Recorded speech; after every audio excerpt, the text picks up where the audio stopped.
तो बच्चों चैप्टर का नाम है डिटर्मिनेंट्स और 13 क्वेश्चन करते हैं उसका लेवल 1 समझो, ये कंपटीशन का यानी कि 0 लेवल। तो यहाँ से अगर आप करते हैं काम तो बेस ज़्यादा स्ट्रॉन्ग हो जाएगा आपका, बहुत ही ज़्यादा।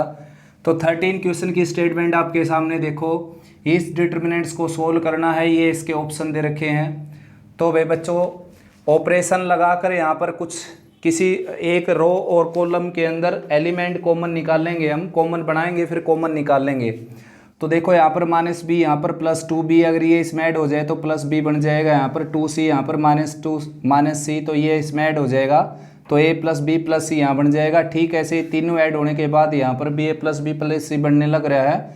और C1 में अगर C2 C3 अगर ऐड ही कर दे हम तो C1 के अंदर a + b + c बनने लग रहा है बच्चों। तो ऑपरेशन मैंने लगाई C1 approach to C1 + C2 + C3।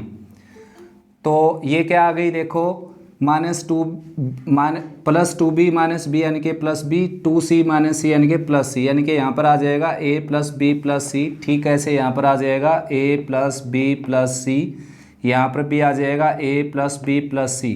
ये C1, ये C2, ये C3। तो C1 के अंदर मैंने C2 C3 ऐड किया है, that means C1 C2 C3 के कोरस्पोंडिंग एलिमेंट ऐड करने हैं। ये C1 का फर्स्ट एलिमेंट है, ये C2 का फर्स्ट एलिमेंट है, ये C3 का फर्स्ट एलिमेंट है। तो तीनों ऐड करके यहाँ लिख दिए। ये C1 का सेकंड एलिमेंट है, ये C2 का सेकंड एलिमेंट है, ये C3 का सेकंड एलिमेंट है। तीनों ऐड करके हमने यहाँ पर लिख दिए। ये C2 का थर्ड एलिमेंट, ये C1 का थर्ड एलिमेंट, ये C3 का थर्ड एलिमेंट, तीनों एलिमेंट ऐड करके यहाँ लिख दिए। बाकी सब कुछ as it is 2b b - c - a and 2b, ये आ जाएगा यहाँ पर 2c एंड c - b। अब taking a + b + c common from C1 से a + b + c कॉमन निकाल दिया, 1 1 1 यहाँ पर रह गया। ये है 2b 2c, b - c - a और 2 टाइम्स c, 2b और c - b। अब दोबारा से फिर ऑपरेशन लगा सकते हो कोई भी, वरना क्या है कि किसी एक कॉलम में अगर 1 1 1 आ जाए तो किन्हीं दो एलिमेंट को 0 बनाओ और फिर एक्सपेंड भी कर सकते हो आप उसको। या फिर रो के अंदर अगर 1 1 1 आ जाए तो फिर कॉलम को स्प्रेड करके उस रो में दो एलिमेंट 0 बनाए जा सकते हैं। तो यहाँ पर मैं इसको 0 बनाऊंगा कैसे, R1 में से R2 माइनस करके। और फिर यहाँ पर 0 कैसे बनेगा, ये इसमें से सब्ट्रैक्ट होकर यानी कि R2 - R3 होकर।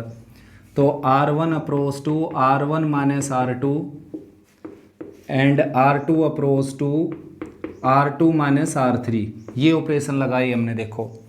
तो 1 - 1 क्या आ जाएगा यहाँ पर 0, ये कॉमन निकाल लिया था मैंने, ये बाहर रहेगा, यहाँ पर आ गया 0। देखो R1 - R2 दैट मीन्स पहली रो में से दूसरी रो के कोरस्पॉन्डिंग एलिमेंट सेपरेट करें। फर्स्ट एलिमेंट में से फर्स्ट माइनस किया, सेकंड में से सेकंड माइनस करेंगे तो -b + c + a यानी कि a + b + c यहाँ पर आ जाएगा। और थर्ड एलिमेंट में से थर्ड माइनस किया तो 0 यहाँ पर आ जाएगा। ठीक ऐसे ही फर्स्ट में से फर्स्ट माइनस किया, ये ऑपरेशन लगाएंगे R2 - R3। तो फर्स्ट में से फर्स्ट माइनस किया, ये आ गया 0। सेकंड में से सेकंड माइनस किया तो b - c - a - 2b यानी कि minus time a + b + c। और 2c में से ये माइनस करेंगे तो -c + a + b यानी कि ये आ जाएगा a + b + c। और ये third row as it is 1 2b and c - a - b। अब इसमें से a + b + c कॉमन निकाल लेंगे R1 और R2 दोनों में से, तो बाहर आ जाएगा बच्चों क्यूब, a + b + c का क्यूब आ जाएगा। यहाँ से a + b + c गया तो उसको डिवाइड करने के बाद ये आया, यहाँ पर डिवाइड करेंगे तो ये आ जाएगा ये। और इसमें से कुछ कॉमन निकाला नहीं हमने, ये एज इट इज़। अब आप इसको एक्सपेंड कर सकते हो R1 से या C1 से। तो C1 से एक्सपेंड कर देता हूँ मैं, एक्सपेंडिंग अलोंग C1। तो उससे एक्सपेंड करेंगे plus taking 1 common, leave this row and this column, ये हो जाएगा 1 - 0 यानी कि 1। तो आंसर आ जाएगा a + b + c का क्यूब। ठीक है ना, तो ये ऑप्शन करेक्ट हो जाएगा बच्चों। आया समझ में। 14 क्वेश्चन ये स्टेटमेंट है आपके सामने और इन 4 में से कोई एक ऑप्शन निकालना है। तो इस तरह के क्वेश्चन का देखो मैं आपको बताऊं, आइडेंटिफाई कर लेना इसको, इस तरह के क्वेश्चन को। इसमें क्या है देखो, यहाँ पर y + z है, फिर y और z को सेपरेट कर रखा होगा या तो कॉलम के अकॉर्डिंग या रो के अकॉर्डिंग। तो इसमें दोनों के अकॉर्डिंग कर रखा है देखो, यहाँ पर y प्लस जेड है तो यहाँ पर वाई जेड हो गया, यहाँ पर z प्लस एक्स तो यहाँ पर एक्स जेड हो गया, यहाँ पर x प्लस वाई तो यहाँ पर एक्स वाई हो गया।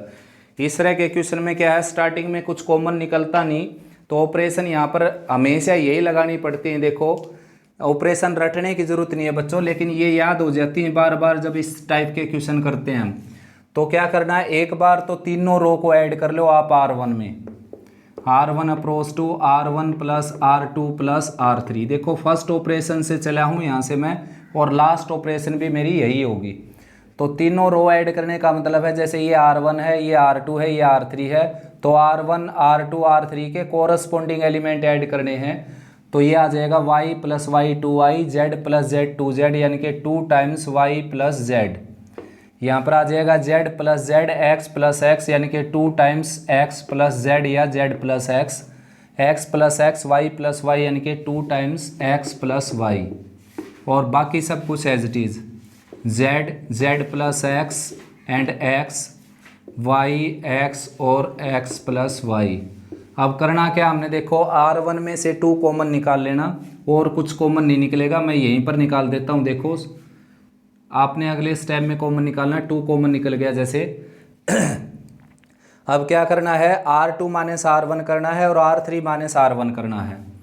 R2 approach to R2 minus R1 and R3 approach to R3 minus R1। यानी कि पहले हमने क्या किया था, R1 R2 को R2 R3 को R1 में ऐड किया था, और अब इन दोनों में से R1 को सेपरेट करना है। ठीक यही ऑपरेशन लगते हैं इस तरह के क्वेश्चन में हर बार। तो first row as it is y plus z x plus z और x प्लस वाई। सेकेंड में से फर्स्ट माइनस करेंगे तो z से z कैंसिल होकर माइनस वाई, और x से x कैंसिल, z से z कैंसिल 0, यहाँ पर x से x कैंसिल माइनस वाई। ठीक R3 माइनस R1 करेंगे तो y से y कैंसिल माइनस z बच जाएगा, और x से x कैंसिल माइनस z बच जाएगा, x प्लस वाई से x प्लस वाई कैंसिल 0 बच जाएगा। मैंने कहा था कि इस ऑपरेशन से चला हूँ, लास्ट में यही ऑपरेशन होगी दोबारा से मेरी। तो दोबारा से फिर यही ऑपरेशन है, R1 approach to R1 plus R2 plus R3। तो वापस फिर इनको ऐड करना हमने। देखो y z इसमें ऐड करेंगे तो यहाँ पर क्या आ जाएगा 0, ये 0 आ गया। ये दोनों इसमें ऐड करेंगे यहाँ पर आ जाएगा x, और ये इसमें ऐड करेंगे यहाँ पर क्या आ जाएगा x। आया समझ में। और ये as it is minus y 0 और माइनस वाई, यहाँ पर माइनस जेड और 0। तो अब क्या कर लेना, R1 में से x, R2 में से y और R3 में से z कॉमन निकाल लो। लिख देना यहाँ पर taking y x y z common from R1 R2 R3। इसमें से माइनस वाई जेड कॉमन निकालेंगे तो माइनस कैंसिल हो जाएगा बाहर, 0 1 1। यहाँ से x गया तो यहाँ से माइनस वाई जाएगा तो 1 0 1, यहाँ पर आ जाएगा 1 1 0। अब इसको एक्सपेंड करेंगे, भाई 0 बनाने की ज़रूरत नहीं, एक्सपेंडिंग अलोंग R1 से एक्सपेंड करेंगे तो 2xy z as it is, और इसको एक्सपेंड करेंगे तो ये एलिमेंट 0 लेने की ज़रूरत नहीं, क्योंकि सारा 0 हो जाएगा इसके अंदर, फिर जो भी मल्टीप्लाई होगा इससे।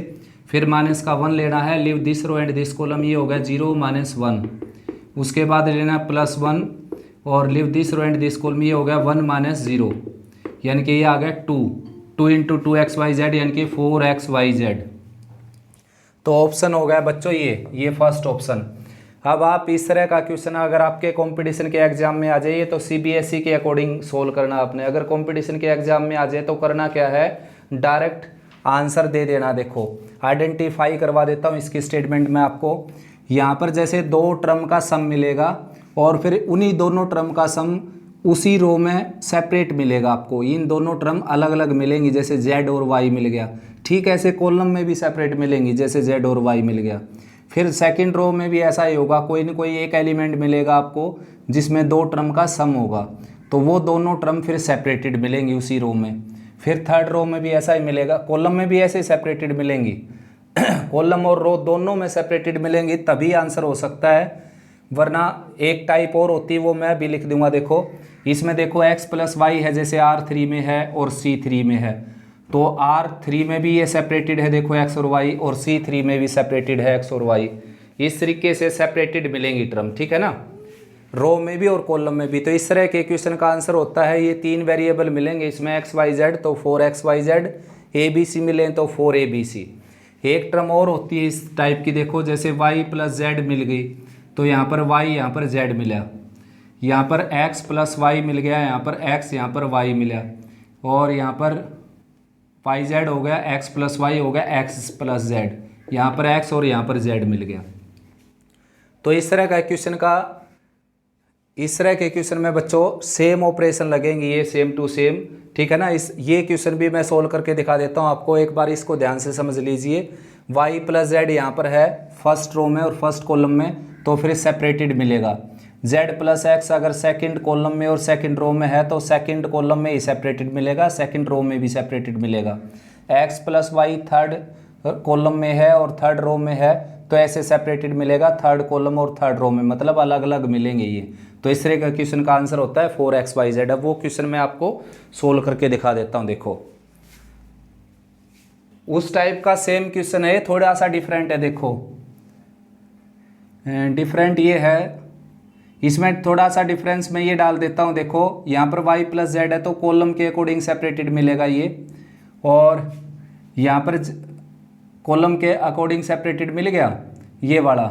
अब ये भी कॉलम के अकॉर्डिंग सेपरेटेड मिल जाएगा, तो z प्लस एक्स, तो यहाँ पर मैं x लिख देता हूँ, यहाँ पर y लिख देता हूँ, ठीक है ना। z प्लस एक्स, यहाँ पर x और यहाँ पर z लिख देता हूँ, और यहाँ पर अगर x प्लस वाई है तो यहाँ पर मैं x लिख देता हूँ और यहाँ पर z लिख देता हूँ। तो ये उससे थोड़ी सी डिफरेंट टाइप होगी। देखो इसको आपने सोल्व करना पड़ेगा। y प्लस जेड यहाँ पर है तो ये केवल कॉलम में सेपरेटेड है, रो में नहीं है। ये x प्लस जेड है तो ये केवल कॉलम में से। तो देखो ये लगभग सेम टाइप है, थोड़ा सा डिफरेंस है। तो इसमें भी ऑपरेशन वही लगानी है हमने, R1 plus R2 plus R3, यानी कि फर्स्ट ऑपरेशन से चले आऊँ और लास्ट में भी यही ऑपरेशन लगाऊंगा। तो ये हो गया y प्लस जेड यानी कि 2 टाइम्स y प्लस जेड। ये हो गया x plus z 2 times x plus z.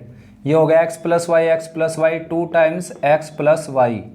और ये as it is y z plus x z और वाई और x प्लस वाई।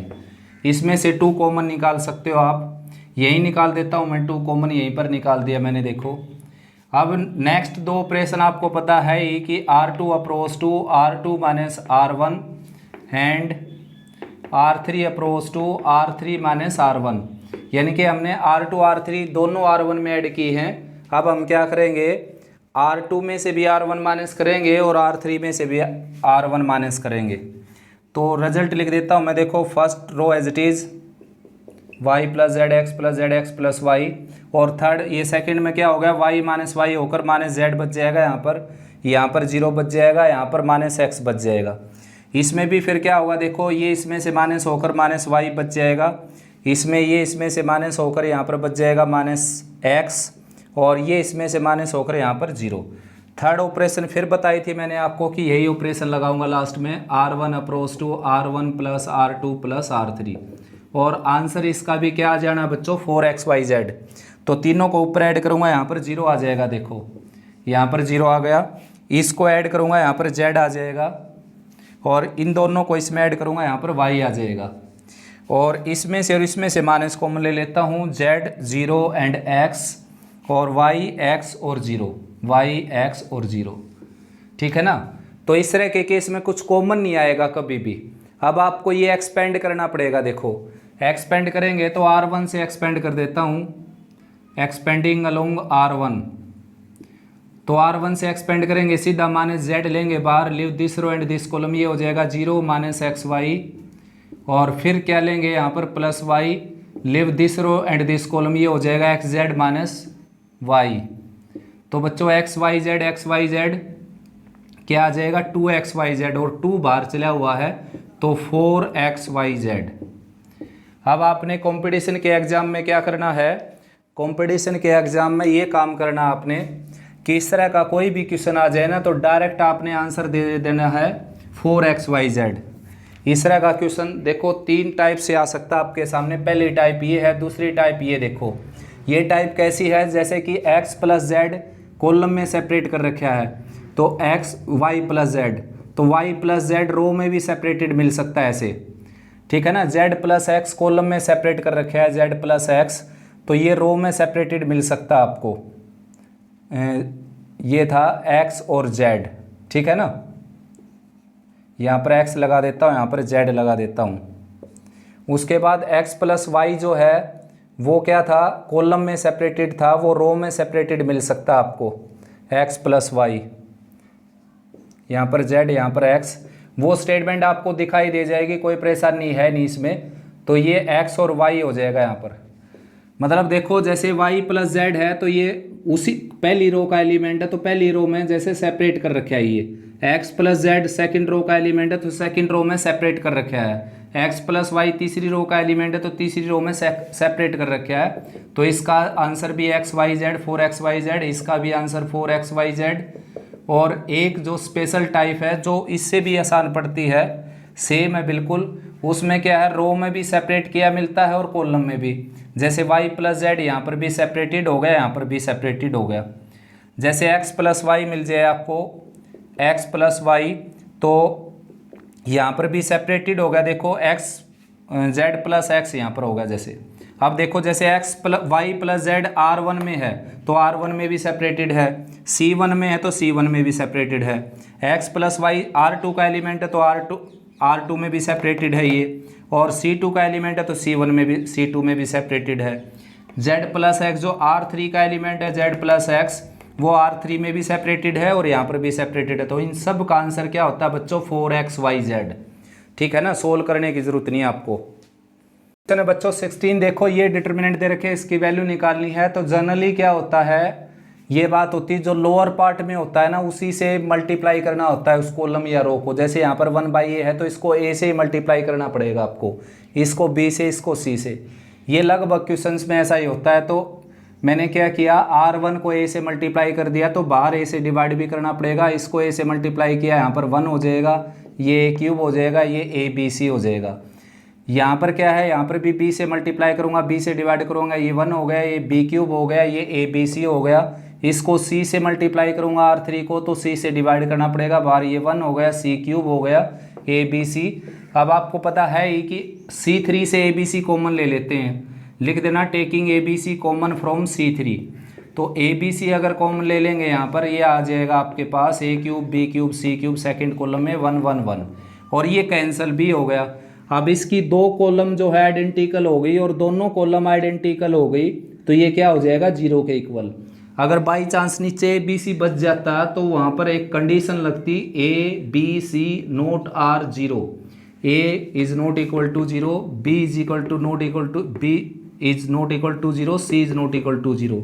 मान लो ये ABC ना कैंसिल होता, लोअर पार्ट में रहता, तो ये कंडीशन जब तक नहीं आती, जब तक इसका आंसर 0 नहीं आता, भले इसकी C1 और C3 आइडेंटिकल हैं। कोई भी दो कॉलम या दो रो आइडेंटिकल हो जाती हैं तो डिटर्मिनेंट की वैल्यू ऑलरेडी क्या हो जाती है, 0। ऐसा क्यों है, एक्सपेंड करके देख लीजिए, या फिर C1 में से C3 माइनस करेंगे, यहाँ पर 0 0 0 आएगा, और फिर एक्सपेंड करेंगे C1 से तो सारे एलिमेंट क्या हो जाएंगे, 0। ठीक है ना। नेक्स्ट क्वेश्चन है बच्चों 17। देखो ये स्टेटमेंट आपके सामने, ये ऑप्शन है। तो इस तरह का कोई भी क्वेश्चन आ जाए, जैसे कि कैसा क्वेश्चन, जिसकी एक कॉलम में 1 1 1 हो या फिर रो में 1 1 1 हो, तो बहुत ज़्यादा इजी क्वेश्चन होता है। वो करना क्या होता है आपने, कि नहीं, दो एलिमेंट को 0 बनाना होता है। दो एलिमेंट को 0 बना के हम उसको एक्सपेंड करेंगे तो आंसर आ जाएगा, और 0 बनाते समय भी क्या हो जाएगा, कुछ कॉमन बन जाएगा उसमें। ठीक है ना। तो यहाँ पर 0 कब बने, देखो जब ये इसमें से माइनस हो। ये इसमें से माइनस होने का मतलब है कि एक एलिमेंट, एक कॉलम के एलिमेंट आपस में माइनस नहीं किए जाते, कि नहीं, दो डिफरेंट रो या कॉलम के एलिमेंट माइनस किए जाते हैं। तो R1 में से R2 माइनस करूँ तो भी ये माइनस हो जाएगा यहाँ पर। तो ऑपरेशन लगाई मैंने, R1 approach to R1 minus R2। ठीक, यहाँ पर 0 बनाना है मैंने, तो R2 में से R3 माइनस कर देता हूँ। यहाँ पर ये लिखने का मेथड होता है R2 approach to R2 minus R3, मतलब R2 को इसमें बदल दिया हमने। अब देखो ये इसमें से माइनस करूँगा तो 2a से 2a माइनस होकर a² माइनस 1 बन जाएगा यहाँ पर। ये इसमें से माइनस करूँगा तो 2a माइनस a हो जाएगा, 1 माइनस 2 क्या हो जाएगा, -1, a माइनस 1 हो जाएगा। ये इसमें से माइनस करूँगा 0 हो जाएगा। ये इसमें से माइनस करूँगा 2a माइनस 2 हो जाएगा।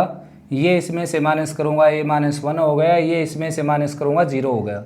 और ये एच डी 3 3 और 1। ठीक है ना। अब इसमें से a-1 और a-1 कॉमन आने लग गया R1 और R2 में से। आंसर आपको पता चल ही गया होगा, 3 पावर आ जाने इसके ऊपर, क्योंकि अब ये एक फैक्टर और बचा हुआ है, 3 क्रॉस 3 का डिटर्मिनेंट है। तो a-1 मैंने R1 में से कॉमन ले लिया और a-1 R2 में से। अब बच्चे यहाँ पर क्या गड़बड़ करते हैं, जैसे a-1 कॉमन लिया इसमें से, तो यहाँ पर a-1 ही लिख देते हैं। वो a-1 तब लिखना था जब आपके पास ऐसा होता है, इसको a-1 से डिवाइड करते a-1 आ जाता है यहाँ पर। अब क्या है ये अब है ये a²-1, इसको फैक्टराइज करेंगे a-1 a+1 हो जाएगा। ये a-1 बाहर निकल गया तो क्या बच जाएगा आपके पास a+1।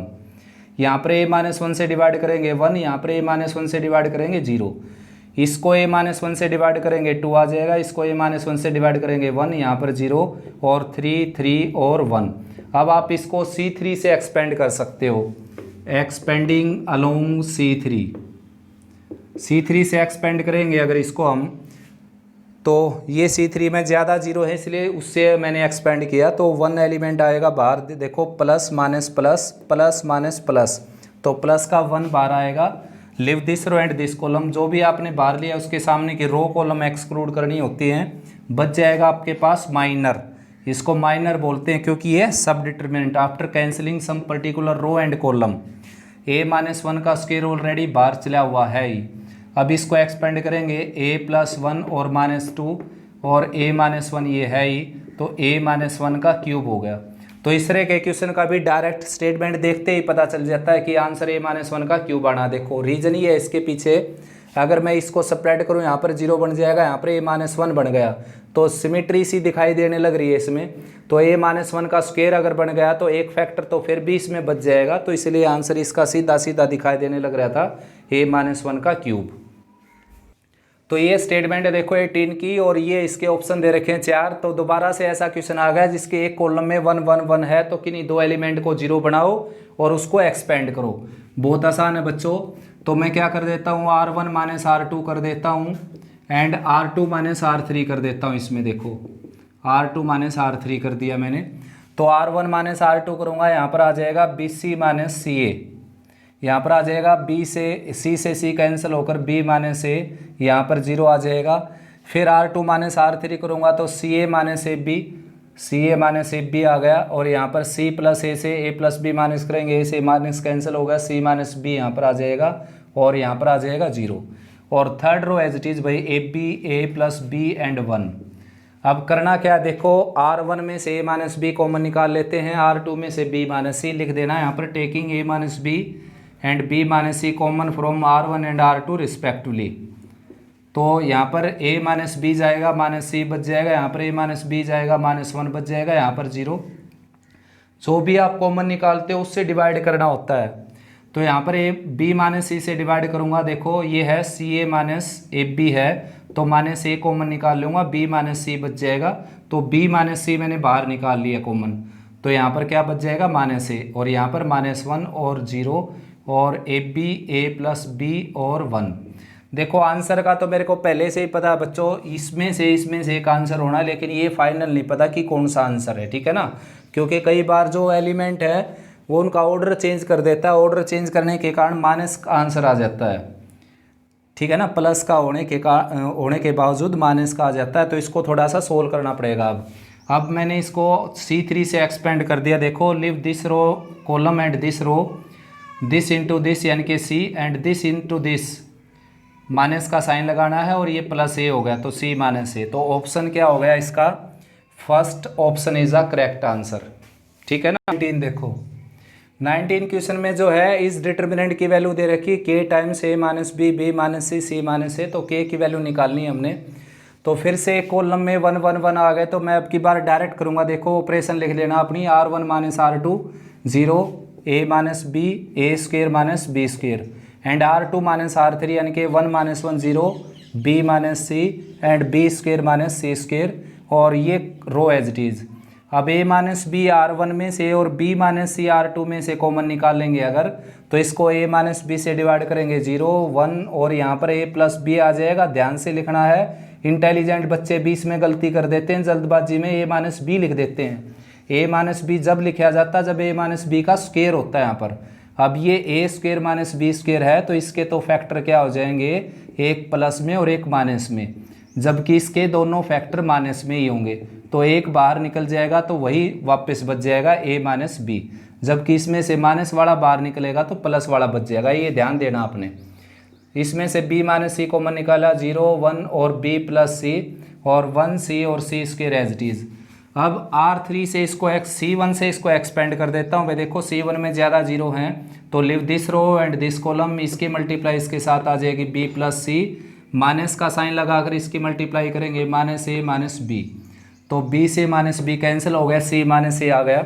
तो समझो ये क्या है, जो सारा का सारा आंसर आ गया ये है ही नहीं, तो आंसर में यानी कि k की वैल्यू क्या हो जाएगी आपकी 1। ठीक है ना, आंसर किसके इक्वल आ गया, a minus b minus c minus a के इक्वल। तो यहाँ पर तो k है ही नहीं, तो k की वैल्यू क्या हो जाएगी 1 कंपेयर करने के बाद। आया समझ में। तो ये क्वेश्चन है बच्चों 20th। देखो इसकी वैल्यू निकालनी है, ऑप्शन ये दे रखे हैं आपके सामने -2 + 2 दिस एंड दिस। तो इस तरह का क्वेश्चन कभी भी आपके सामने आ जाए एक वेरिएबल में या एक से ज़्यादा वेरिएबल में इस तरह का, और इस पूरे की वैल्यू रिक्वायर्ड हो, तो क्या है कि उसमें आप कोई कंडीशन तो यहाँ पर दे नहीं रखी भाई कि x की वैल्यू क्या है।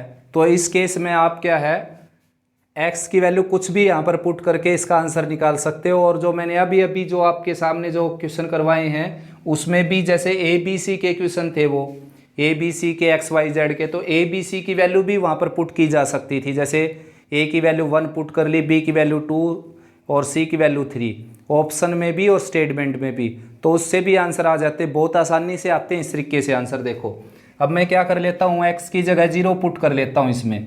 तो x की जगह 0 पुट करूँगा, ये है 1 3 7, ये है 2 5 और 10, और ये है 4 8 और 14। तो क्या करूँगा, इसमें से मैं 2 कॉमन निकाल लेता हूँ। 2 कॉमन निकालूंगा तो यहाँ पर 2 रह जाएगा, 4 था ना, और यहाँ पर 4 रह जाएगा और यहाँ पर 7 रह जाएगा। 2 कॉमन निकाल लिया मैंने इसमें से। अब इसको एक्सपेंड कर देता हूँ, या सब्ट्रैक्ट करना चाहें तो सब्ट्रैक्ट कर सकते हो। देखो C2 approach to C2 minus C1 होने लग रहा है यहाँ पर, और साथ में C3 approach to C3 minus C1। Subtract क्यों किया मैंने, इनके मैग्नीट्यूड कम करने के लिए, ताकि मेरी जो मल्टीप्लाई वगैरह है यानी कि कैलकुलेशन वो थोड़ी सी आसान हो जाए। तो C2 माइनस C1 करूँगा तो यहाँ पर 1, 5 माइनस 3 2, 10 माइनस 7 3, 2 माइनस 2 0, 2 माइनस 1 यहाँ पर आ जाएगा 1, और 4 माइनस 3 आ जाएगा 1, और 7 माइनस 7 आ जाएगा 0। अब मैग्नीट्यूड थोड़े छोटे हो गए, देखो अब एक्सपेंशन में आसानी रहेगी। एक्सपेंड कर देता हूँ इसको R1 से, taking 1 common leave this row and this column, ये हो गया 0 माइनस 3। फिर taking -1 common leave this row and this column, ये हो गया 0 minus 7। Now taking 1 common leave this row and this column, 9 minus 14। 1 common लिया हमने और इसकी इसके साथ मल्टीप्लाई, 9 माइनस 14, 9 माइनस 14। ठीक है ना। और यहाँ पर क्या है, 2 ऑलरेडी चला हुआ है, 2 यहाँ पर। तो भाई 2 ये है, ये -3 हो गया, ये +7 हो गया, और ये माइनस का 5 हो गया। ठीक है ना। तो -8 और +7, माइनस का 1 बच गया, 2 साथ में था, तो -2 इसका आंसर आ जाएगा, यानी कि ए ऑप्शन। एक्सप्लेनेशन मेथड से अगर मैं करवाऊँ इसको, देखो एक्सप्लेनेशन मेथड में इस तरह नहीं करना आपने, यानी कि CBSE के एग्जाम में अगर है ये क्वेश्चन तो इस तरीके से नहीं करना, ऐसे कोई वैल्यू पुट करके। MCQ में कर सकते हो आप ऐसा केवल। वैसे आपने क्या करना है, R1 minus R2, R2 minus R3, इस तरह ऑपरेशन लगाकर, यानी कि सिंपल सी बात है कि कोई वैल्यू पुट नहीं कर सकते आप अपने पास से। कंपटीशन के क्वेश्चन में कर सकते हो जहाँ पर केवल आपने आंसर देना है, लेकिन एक्सप्लेनेशन में ऐसा नहीं कर सकते भाई। तो बच्चों स्टेटमेंट ये आपके सामने 21st क्वेश्चन है, ये इसके ऑप्शन है, और इसको हम करेंगे ट्रिक से। ठीक है ना, जैसे अभी ये क्वेश्चन किया था। एक्सप्लेनेशन से मैंने इस टाइप के क्वेश्चन करवा दिए हैं आपको। एक्सप्लेनेशन से करना चाहो तो देखो आंसर को, तो आंसर का जो 99.9% चांस है वो ये बनने लग रहा है। देखो क्योंकि R1 R2 R3 या C1 C2 C3 को करोगे, A + B + C आ जाएगा, वो कॉमन आ जाएगा, वो इसी में है। वैसे इसके फैक्टर करने के बाद भी आ सकता है ऐसा। तो मैं देखो ट्रिक से करवाता हूँ। A की वैल्यू 0 पुट कर लेता हूँ, B की वैल्यू 1 और C की वैल्यू -1। ठीक है ना, छोटी छोटी वैल्यू रखेंगे ताकि कैलकुलेशन आसान हो जाए अपनी। तो यहाँ पर 0 रखा मैंने, यहाँ पर 1 रखा है, यहाँ पर -1, यहाँ पर रखा बी की जगह 1, सी की जगह -1 और ए की जगह 0, सी की जगह रखा -1, ए की जगह रखा 0, बी की जगह रखा 1। अब इसको एक्सपेंड कर दो, ये माइनस का 1 कॉमन आ गया, leave this row and this column, ये हो गया 1 -0, फिर माइनस का 1 फिर आ गया क्योंकि माइनस अटैच था इसके साथ, leave this row and this column 0 और -1 ये हो गया। तो कुल मिलाकर ये -1 हो गया और ये +1 हो गया, तो 0 बन गया ये। अब 0 कौन सा बनने लग रहा है, देखो ये बनने लग रहा है 0। यहाँ पर ए बी सी की जगह रखूँ मैं, ए की जगह 0, बी की जगह 1 और सी की जगह -1। यहाँ पर 0 +1 -1 यानी कि -1 +1, तो क्या बन गया है 0। तो ये ऑप्शन ठीक हो गया बच्चों, ठीक है ना, ये ऑप्शन करेक्ट हो गया। एक्सप्लेनेशन से भी आप कर सकते हो, मेरे को पहले पता था कि ये ऑप्शन आने के चांस है। रीज़न क्या था उसके पीछे, R1 R2 R3 ऐड करें अगर हम, या फिर C1 C2 C3 ऐड करें तो एक टर्म बन जाती है कॉमन तीनों एलिमेंट्स में, A + B + C, वो कॉमन आएगी, वो इसमें साफ साफ दिखाई देने लग रही है। तो इस तरीके से आप कोई वैल्यू पुट कर सकते हो जब तक कोई कंडीशन ना दे रखी हो ABC के बारे में। तो ABC कोई भी रियल नंबर हो सकते हैं, कुछ भी पुट कर सकते हैं हम। लेकिन अगर इस तरह का केस है, मान लो इस तरह का केस है जैसे लोअर पार्ट में लिखा हुआ है कुछ, तो वहाँ पर 0 से बचना, आपने 0 नहीं पुट करना वहाँ पर, क्योंकि वो वरना क्या बन जाएगा, इन्फिनिटी, ठीक है ना। तो नेक्स्ट क्वेश्चन है बच्चों, देखो ध्यान से, ठीक वही स्टेटमेंट आ गई, ABC BCA और CAB, ठीक है ना, ABC BCA और CAB। देखो 22nd क्वेश्चन है, 21st वाली स्टेटमेंट है। अब की बार इसने ABC के ऊपर कंडीशन अप्लाई कर दी। देखो ABC are positive distinct real number, then value of determinant is, इस डिटर्मिनेंट की वैल्यू निकालनी है। अब आपके पास दो रास्ते हैं। देखो अगर आपकी प्रैक्टिस बहुत अच्छी है तो इस तरह के क्वेश्चन का आंसर आपको पता ही चल गया क्या होगा, ABC bracket A + B + C, ठीक है ना। इस तरह के क्वेश्चन का ये आंसर हो गया। अब इसमें क्या कर सकते हो आप, डिस्टिंक्ट रियल नंबर पुट करके चेक कर सकते हो। जैसे 1 2 3 पुट कर दिया मैंने इसमें, 1 2 3, तो ये पुट कर दिया, 6 हो गया और ये भी 6 हो गया, 36 आ गया। देखो कंप्लीट स्क्वायर हो गया, परफेक्ट स्क्वायर हो गया ना ये। और कुछ वैल्यू पुट करके देख लो आप, पॉजिटिव रखना है, डिस्टिंक्ट रखना है। जैसे कि 135 रख दिया मैंने यहाँ पर, 135, तो ये क्या हो गया 8 और ये क्या आ जाएगा 9, ठीक है ना। 5 3 जा 15 है, सॉरी ये 15 हो गया और ये 5 + 3 + 1 यानी कि 9 आ गया। तो अब ये परफेक्ट स्क्वायर नहीं हुआ। देखो अब ये इसको मैं ब्रेक करूँ 3 × 5 में, वैसे दिखाई देने लग रहा है, परफेक्ट स्क्वायर नहीं है बच्चों ये, तो आंसर परफेक्ट स्क्वायर नहीं आएगा भाई। इस तरह के मेथड में एक प्रॉब्लम और हो सकती है, क्योंकि इस तरह के जैसे पुट करके हम चेक करते हैं ऐसे कोई भी वैल्यू, तो एक प्रॉब्लम ये हो सकती है इसमें कि जैसे इनमें से कोई एक ऑप्शन किसी एक कंडीशन को सेटिस्फाई कई बार कर जाता है। जैसे 1 2 3 पुट किया मैंने, 1 2 3 पुट करने का मेरा रीज़न ये था, देखो 1 2 3 को परफेक्ट नंबर बोला जाता है। परफेक्ट नंबर क्यों होते हैं 1 2 3? 1 2 3 पुट करने का मेरा रीज़न यही था, आपको अच्छे से समझाना, क्योंकि 1 2 3 पुट करने के बाद ये कंप्लीट स्क्वायर बन गया था। रीज़न क्या है उसके पीछे, रीज़न ये है कि 1 2 3 का प्रोडक्ट और 1 2 3 का सम बिल्कुल सेम होगा बच्चों। तो इस तरह के नंबर को परफेक्ट नंबर बोला जाता है। ये परफेक्ट नंबर है। देखो इनका प्रोडक्ट भी क्या आ गया 6 और सम भी 6 आ गया। तो आंसर अपना क्या था, प्रोडक्ट और सम ही तो था। सम तीनों का और तीनों का प्रोडक्ट और फिर उसका प्रोडक्ट, ये अपना आंसर था। तो मेरे को पता था कि भाई अगर ये दोनों सेम आएंगे तो दोनों का प्रोडक्ट होकर परफेक्ट स्क्वायर तो बनेगा ही। तो इसलिए मैंने 1 2 3 पुट करके आपको ये आंसर दिखाया था कि कई बार बच्चे क्या है 1 2 3 पुट करके ये आ गया तो इसका मतलब परफेक्ट स्क्वायर हो गया आंसर में, जबकि ऐसा नहीं है भाई, ठीक है ना। तो अब क्या होगा, देखो अब आंसर बन जाएगा पॉजिटिव, ऑलवेज पॉजिटिव आएगा बच्चों ये, ठीक है ना। ABC कुछ भी पुट कर लो आप, पॉजिटिव नंबर पुट करोगे, देखो इन तीनों का सम पॉजिटिव रहेगा, इन तीनों पॉजिटिव नंबर का प्रोडक्ट भी क्या रहेगा पॉजिटिव। तो पॉजिटिव टर्म के साथ प्रोडक्ट हम करेंगे तो हमेशा क्या आएगा पॉजिटिव, ठीक है ना। तो ऑप्शन 100% ये हो गया बच्चों, ये ऑप्शन मैंने गलत साबित कर दिया, ठीक है ना। 1 2 3 जो मैंने स्टार्टिंग में पुट किया वो इसीलिए पुट किया था कि कई बच्चे जैसे कि सीधा 1 2 3 पुट करेंगे कि भाई छोटे मैग्नीट्यूड की वैल्यू पुट कर लेते हैं और वो देखेंगे कि परफेक्ट स्क्वायर बन गया और कोई चेक करेंगे नहीं। लेकिन 1 2 3 तो क्या है, खुद में इनके एक क्वालिटी है इनके पास, ये परफेक्ट नंबर होते हैं, ठीक है ना। परफेक्ट नंबर वो नंबर होते हैं जिनका सम और जिनका प्रोडक्ट सेम आ जाए। एक और टाइप होती है परफेक्ट नंबर की, जैसे कि 2 और परफेक्ट नंबर होते हैं भाई बच्चों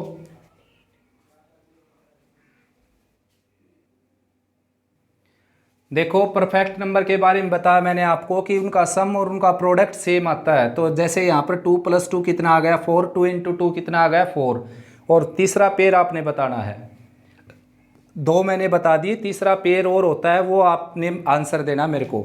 चेक बॉक्स में लिख सकते हो, कमेंट सेक्शन में छोड़ सकते हो, वरना फिर नेक्स्ट वीडियो में मैं आपको बताऊंगा भाई थर्ड क्या होता है।